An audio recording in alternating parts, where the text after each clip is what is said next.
Hello, good day, and welcome to Chelsea Perspective. My name is Louisa, and we're talking all things Chelsea. Today, we'll be talking about the Chelsea women.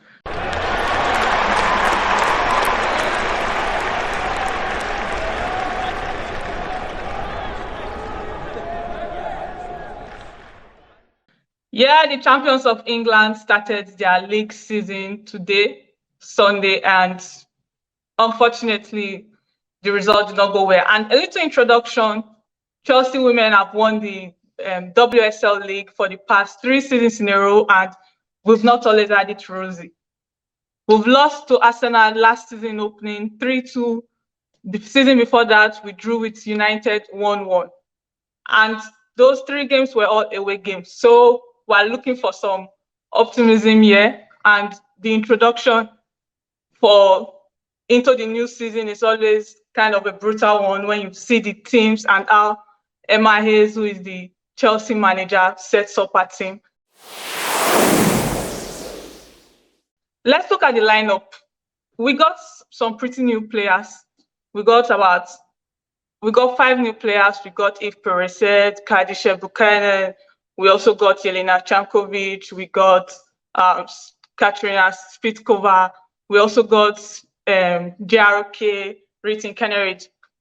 Obviously, we knew that Kadisha Buchanan, the 5-time Champions League winner with Lyon, she was going to start. It was kind of like we were going to have firepower going into this game with Penelada supposed to start, but she got in a knock-up during warm-up, and she was taken out of the lineups. And Sophie Ingo, who is usually a DM, a defensive midfielder, she came in, and we knew that things were going to switch differently than they came into the game plan, because Erin Cuthbert, who is usually an attacking midfielder, but Emma Hayes has planned out that she's going to use Cuthbert in a deeper role, which would have meant Ada would have been in front.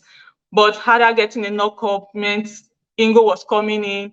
Ingo would be the defensive midfielder, and Erin Cuthbert was supposed to come in and start higher up than was initially planned.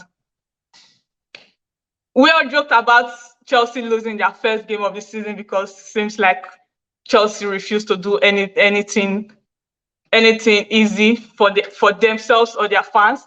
We started the game pretty well. Second minute, we got a penalty from Guru Writing, who went in the corner box and was trying to cross in to Fran Kirby. Then Julie Flaherty took her down, and we got a penalty. Second minute of the game, 1-0 up, and we thought, yeah, champions of England are back. I felt like a lot of people thought it was going to be a demolition, which was wrong. Because Liverpool are a newly promoted side, yes. That does not mean that they were going to be easy to beat.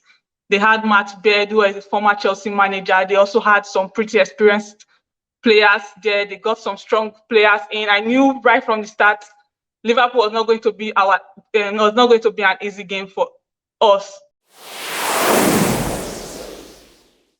But at the same time, I also thought that Chelsea was going to come in and have some decent play, but it didn't look that way. We had some very snooze fest moments in the game. We weren't creating much like our lineup was supposed to suggest. I think we had like 10 shots in the game, which was not what you'd expect with somebody who had 69% of the possession for a pretty long long spell of the game. We had 10 shots and created only 2 chances. Liverpool had 6 shots, created 2 chances. Although the 3 goals in the game came from penalties, which the only good thing about this is that Chelsea did not concede open play goal, but we did concede 2 penalties. And Zechira Musovic she's never been one to make good attempts in saving penalties. So we knew that immediately we got those penalties, they were going in, except the person taking the penalty was not good at it. But Katie Stengel stepped up twice and she took the pen. The first one, which was called because of a handball on Millie Bright, Felt pretty harsh, but it's the game. You got to roll with the punches. I felt like at 1-1, we should have still done more to win the game, but it just kind of sense like we weren't on our game or weren't feeling it. But at 1-1, we were not winning the game. We were not trying to go for the win. And Liverpool kept catching us on the counter. Luckily for us, Katie Stengel was on point for most of the games, except the time she conceded the late penalty for the Liverpool winner, which was unfortunate, but it was a fair call on that. Now let's come to WSL officiating.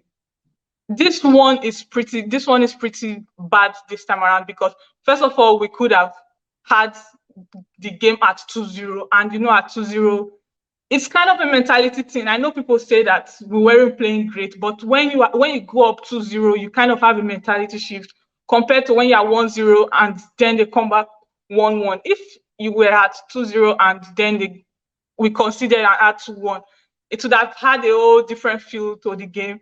Sam was called offside, which even the people reviewing, the people commenting on the game was like they don't know where that came from.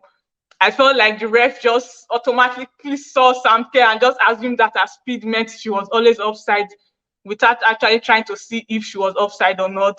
She was called offside after scoring a goal. She was also called offside when she was trying to score another goal, which kind of took her out of the game, took anything she was going to do out of the game. We were ineffective. That was a big problem for us. We were ineffective, and even MIA said it in our press conference, that in our post-match interview, that we could not eat the side of a barn door, which was pretty brutal, but that's the honest truth. It's first games. I'm super confident in the team. I'm not even going to be all emotional with what's going on social media and everything. I saw a start at halftime and I knew we were going to lose the game. I saw a start that anytime we go 1-0 up, we've never lost a game for almost 3 years now. And the only time we lost a game after going 1-0 up was against Liverpool. Some things are just fated. Like, you don't jinx some things, and they jinxed us, and it wasn't the end of it all. But when you go 1-0 up and you are playing like we're playing, Liverpool came with a plan. Matt Beard is an experienced coach. He's coached WSL teams before. It's a newly promoted side, yes, against the champions. So some people kind of thought like it was going to be a walk in the park. Real fans knew this game was never going to be a walk in the park. It was going to be super difficult, especially coming in. Liverpool came into the game with a plan. I think a win is more than they expected. They probably came in to just frustrate us and see how best they can ruin our game plan, which they did. Normally, we would find ways to work around it, but it just felt like opening game, we couldn't really be bothered to find different solutions. Maybe just go with what we're doing and try. And I think we are still in the phase where we are trusting the process, so we're not finding new ways to win it. It's kind of this first game had a different feel to when we played the second half of last season, where we were always trying to win by every means necessary and throwing the process out the window. We weren't doing that this time around. So when we went 1-1, you just felt it. I felt we were either going to lose the game or draw the game, because we weren't going in for the winner like we usually do in other games. And people will blame the formation, because the websites are saying we played 3-4-1-2, which is weird because we were all over the place.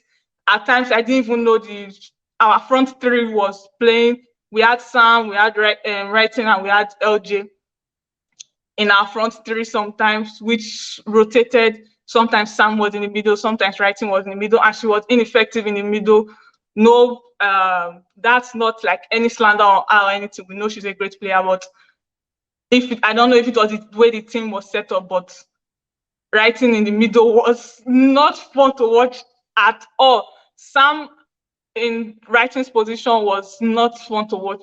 we did get some good like moments, and you can see what's going on. But the next game we are going to play, certainly it's not going to look like this. It's not going to feel like this. They know what's wrong.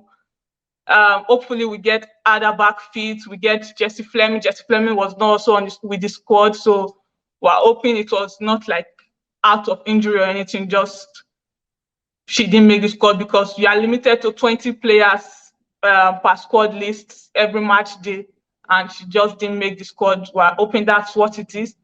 Ada, we're hoping she's back fit for the next match day. Liverpool had a game plan and they executed it. These are the kind of like solutions. We need to find solutions to teams that come with our thoughts with this kind of problem, because at the back end of the season, a team like Liverpool will probably be content with getting a draw at Kings Meadow when they play the reverse fixture at our home. So it's kind of, we just need to see the next game. And our next game, we played Liverpool and lost. As if that's not enough, our next game is against Manchester City. And Manchester City, they finished third in the WSL last season. They have been the top teams among the top 3 teams for like the past 4 or 5 years, for a really long time now. So it's usually, this is the fixture that usually decides the top of the table, who wins the title, stuff like that. Even though the MIAs usually tells us that the league is not won in the first game or the second game, but this has a must-win feeling to it, because it's at our home, and City lost their game against Liverpool 4-3. We also lost our game against City lost their game against Aston Villa 4-3. We lost our game against Liverpool 2-1. So it feels like we need to get 3 points from this game, because City are also coming in with the mindset that they need to get 3 points from this game. Also, they won't be satisfied with a draw, because they've already lost their first game. This is not a fixture that they are going to be relaxed. They do have some pretty new signings too. They've lost some key players, but they are always a threat, because they could always score. And it looks like we are vulnerable right now to stuff like that. And when you have to go up against players like Bonnie Shaw, Lauren Hem, Chloe Kelly, you kind of have this feeling that no matter how good you are, they could always catch you out doing something wrong.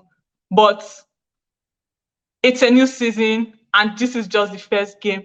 Nothing is won, nothing is lost yet.